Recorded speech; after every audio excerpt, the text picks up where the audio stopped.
I worked for the British Foreign Office. I became a British ambassador. I was a British diplomat for 20 years. I was always very patriotic to be British. I was very, very proud. I remember when I first became a British ambassador and first went out in my own flag car with the Union Jack flying on the front as the ambassador, you know, I had a lump in my throat. It was a proud moment for me. It was only 6 months after that I discovered that in the country where I was ambassador, we and the Americans were shipping people in order for them to be tortured. And some of them were tortured to death. Now, as you may imagine, my worldview changed. It was at the same time, about a month later, we invaded Iraq against the will of the Security Council. Not just without permission of the Security Council, but in the full knowledge that if it had gone to the Security Council, we would have been voted down. And I, as a British diplomat, saw all the internal memos that went through that decision.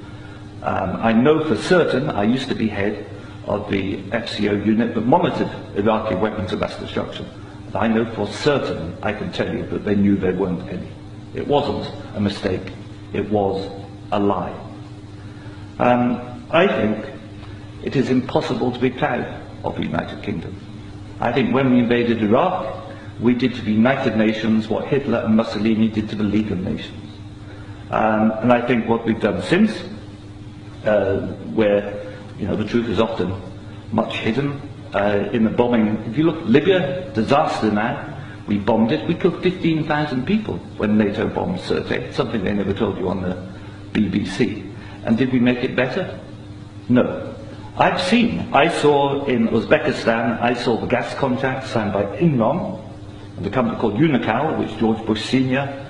was on the board, to dig out gas pipelines from Uzbekistan and Kazakhstan over Afghanistan down to the Indian Ocean. That was actually what the Afghan war was about. They'd actually had talks with the Taliban and Unocal to see if the Taliban would provide pipeline security. The person who held those talks was the consultant for Unocal, who was a certain Mr. Karzai, who, after being employed by George Bush Sr. as a consultant, went on to become president of Afghanistan. That was their plan B. The Taliban wouldn't do it, so they invaded. It usually, I've seen it on the inside, it's almost always about control of resources. It is every bit as corrupt as our first speaker. I'm sorry, I'm also terrible names. You are absolutely right, Andrew. And I can tell you it's not an academic construct. The system stinks. Westminster stinks. The British government is deeply, deeply immoral. They don't care how many people they kill abroad if it advances them in any